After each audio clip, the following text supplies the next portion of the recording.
Hi అండి. నమస్తే. Welcome to Priya's kitchen talks. ఇది సండే రోజు వ్లాగ్ అండి. సండే రోజు నేను గోంగూర మటన్, తర్వాత మటన్ ఫ్రై, ఇంకా బగారా అన్నం చేస్తున్నాను. 3 కూడా చాలా బాగా కుదిరాయి. చాలా బాగుంటుంది కూడా కాంబినేషను. అయితే నేను ఫస్ట్ మటన్ అయితే కుక్కర్లో తీసుకుంటున్నానండి. 1 కేజీ వరకు మటన్ తీసుకున్నా. మటన్ని మంచిగా వాష్ చేసేసి కుక్కర్లో వేసేస్తున్నాను. ఫ్రైకి ఇంకా గోంగూర మటన్కి రెండిటికి కూడా ఒకటేసారి ఉడికించి పెట్టేస్తున్నాను. ప్రాసెస్ అంతా సేమే కదా అని చెప్పేసి, ఉప్పు కారమే కదా అని చెప్పేసి రెండిటికి ఒకటేసారి ఉడికించేస్తున్నాను మటను. మటన్ కొంచెం లేతగానే ఉంది కానీ కాకపోతే ఇంకా తొందరగా ఉడుకుతుందని కుక్కర్లో పెట్టానండి.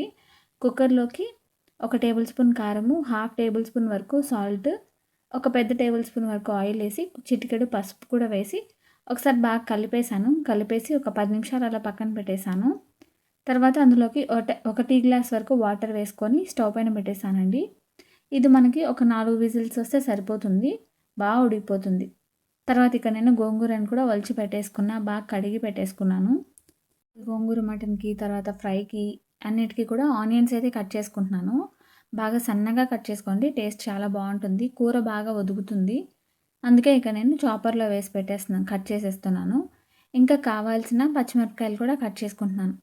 దీనికి కాంబినేషన్‌గా నేను బగారా అన్నం కూడా చేస్తున్నానండి. చాలా బాగుంటుంది కాంబినేషను. చూడండి, ఆనియన్స్‌ని కూడా ఇలా చాపర్‌లో వేసి మంచిగా కట్ చేసుకున్నా. ఇంకా పచ్చిమిర్చిని కూడా ఒక్కో దాన్ని మధ్యలో కట్ చేసి 4గా కట్ చేసి పెట్టుకున్నాను. కారం కొంచెం ఎక్కువే పడుతుందండి ఈ రెండిటికి కూడా. నాన్ వెజ్ కదా! నాన్ వెజ్ కర్రీస్‌కి కారం కొంచెం ఎక్కువగా ఉంటేనే టేస్ట్ బాగుంటుంది. తర్వాత నేను ఫ్రైలోకి మాత్రమే ఒక టమాటా వేస్తున్నాను. గోంగూర మటన్‌లోకి టమాటో వేయట్లేదు. తర్వాత బగారాన్నంలోకి టమాటో వేయట్లేదు. సింపుల్‌గా ఉంటుంది. టేస్ట్ కూడా బాగుంటుందని చెప్పేసి ఒక్క టమాటో మాత్రమే వేస్తున్నా. అయితే ఈ వెజిటబుల్స్ అన్నీ కూడా కట్ చేసేలోపు మనకి 4 విజిల్స్ వచ్చాయి. ఇంకా ప్రెషర్ కూడా పోయింది. చూడండి, మటన్ బాగా ఉడికిపోయింది. మనం వేసిన వాటర్ కంటే కూడా ఎక్స్ట్రాగా వాటర్ వచ్చింది. ఈ వాటర్‌ని మనం సూప్‌లాగా కూడా తాగొచ్చు. చాలా బాగుంటుంది. ఫస్ట్ అయితే మటన్ ఉడికిపోయింది కదా! ఇంకా దాన్ని పక్కన పెట్టేసి గోంగూర మటన్ అయితే స్టార్ట్ చేశాను. ప్యాన్‌లోకి ఒక 4 స్పూన్ల వరకు ఆయిల్ వేసుకున్నాను. తర్వాత 2 ఇంచులు దాల్చిన చెక్క, 2 మాత్రమే లవంగాలు వేసుకున్నాను. వేసుకున్న తర్వాత కట్ చేసుకున్న పచ్చిమిరపకాయలు ఒక 4 వరకు వేసానండి. తర్వాత ఆనియన్స్ కూడా కట్ చేసుకున్నవి వేసుకున్నా. ఆనియన్స్ కూడా మనకి బాగా ఫ్రై అయిపోవాలి. ఆయిల్‌లో బాగా వేగనివ్వండి. ఇది బాగా సన్నగా కట్ చేశాను కదా! మనకి గ్రేవీ కొంచెం బాగా ఎక్కువగా వస్తుంది. బాగుంటుంది. 2 పూటలకి కరెక్ట్‌గా తినేయొచ్చు. ఒక ఇద్దరు, ముగ్గురైతే 2 పూటలు బాగా తినేయొచ్చండి. అంత బాగుంటుంది. గ్రేవీ కూడా ఎక్కువగా వస్తుంది. ఆనియన్స్ బాగా వేగిన తర్వాత అల్లం తెల్లగడ్డ పేస్ట్ కూడా వేసేసాను.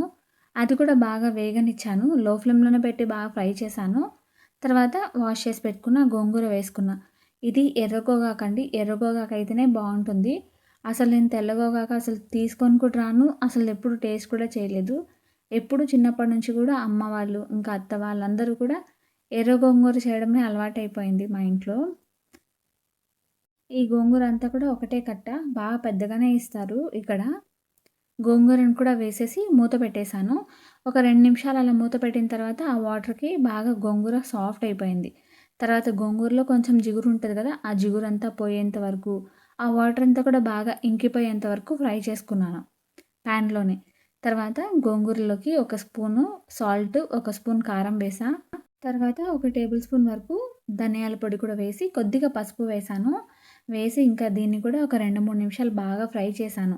ఈ మసాలాలు అంతా కూడా గోంగూరకు బాగా పట్టి, ఆయిల్ బాగా పైకి తేలేంత వరకు ఫ్రై చేసుకోవాలి. మీకు మధ్య మధ్యలో గోంగూరని మెత్తగా గరిటెతో కానీ, లేకపోతే ఏదైనా స్మాషర్‌తో కానీ, అంత అవసరం లేదు. గరిటెతోనే మెత్తగా అలా కట్ చేసుకుంటే సరిపోతుంది. తర్వాత ఆయిల్ బాగా పైకి తేలిన తర్వాత ఉడికించుకొని పెట్టుకున్నాం కదా! అందులో ఉన్న మటన్ కూడా వేసేసాను. మటన్ మొత్తం వేయలేదు. జస్ట్ ఒక 60-70% మటన్ వేశాను. తర్వాత వాటర్ అయితే సగం వేశాను. వేసి మొత్తం అంతా బాగా కలిపేసానండి. కలిపేసిన తర్వాత ఇంకా మూత పెట్టేసి లో ఫ్లేమ్‌లో పెట్టేశాను. ఇంకా అది ఉడికిపోతే అయిపోయినట్టే. ఇంకా దాన్ని పక్క స్టవ్ పైన పెట్టి లో ఫ్లేమ్‌లో పెట్టేసి ఇంకా ఫ్రై అయితే స్టార్ట్ చేశాను.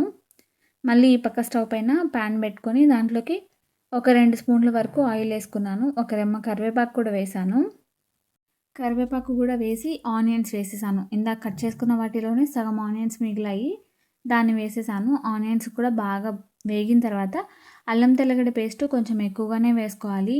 ఈ ఫ్రై చాలా బాగుంటుంది. జ్యూసీగా చాలా బావుంటుందసలు. ఒకసారి మీరు ట్రై చేయండి. ఫ్రై మాత్రం డెఫినెట్‌గా. అయితే అల్లం తెల్లగడ్డ పేస్ట్ కూడా వేసి బాగా వేగుతుండగా మధ్య మధ్యలోనే నేను పక్కన పెట్టిన గోంగూరను కూడా చూసుకుంటూ ఉన్నా. ఎందుకంటే గోంగూర బాగా అడుక్కెళ్ళిపోయి మాడిపోతుంది. ఇంకా అందుకనేసి మధ్య మధ్యలో చెక్ చేసుకుంటూనే ఉండండి. ఇంకా ఆ గోంగూరలో ఉన్న వాటర్ అంతా కూడా మనకి బాగా ఇంకిపోయి దగ్గర పడిపోవాలి. ఇంక ఈ పక్క స్టవ్ పైన అల్లం తెల్లగడ్డ పేస్ట్ కూడా బాగా వేగింది. తర్వాత అందులోకి మనం కట్ చేసి పెట్టుకున్న టమాటో కూడా వేసేసాను. టమాటో కూడా వేసిన తర్వాత చూడండి ఇక్కడ 2 కూడా చెక్ చేసుకుంటూనే ఉన్నాను. 2 కూడా మంట తగ్గించి పెట్టేసాను. ఫ్లేమ్ తగ్గించేసేసి 2 కూడా ఆల్టర్‌నేట్‌గా ఫ్రై చేస్తూనే ఉన్నాను. ఇక్కడ టమాటోస్ కూడా బాగా వేగిపోయినాయి. ఇంకా మిగిలిన మటన్ కూడా వేసేసాను. ఇంకా వాటర్ కూడా వేసేసాను. ఇంక ఇది కూడా అంతే అండి. మటన్‌లో ఉన్న వాటర్ అంతా కూడా బాగా ఇంకిపోవాలి. మటన్ ముక్క చాలా మెత్తగా ఉడికిపోవాలి. అప్పుడే బావుంటుంది. ఇంకా ఈ గ్యాప్‌లో ఇక్కడ నేను రైస్ కూడా కడిగి పెట్టేసాను. బగారా అన్నం కోసము. బియ్యం అయితే కడిగి పెడదామని చెప్పేసి బియ్యం కడిగేసాను. తర్వాత ఇంకా గోంగూర కూడా ఆల్మోస్ట్ బాగా కూర దగ్గర పడిపోయింది.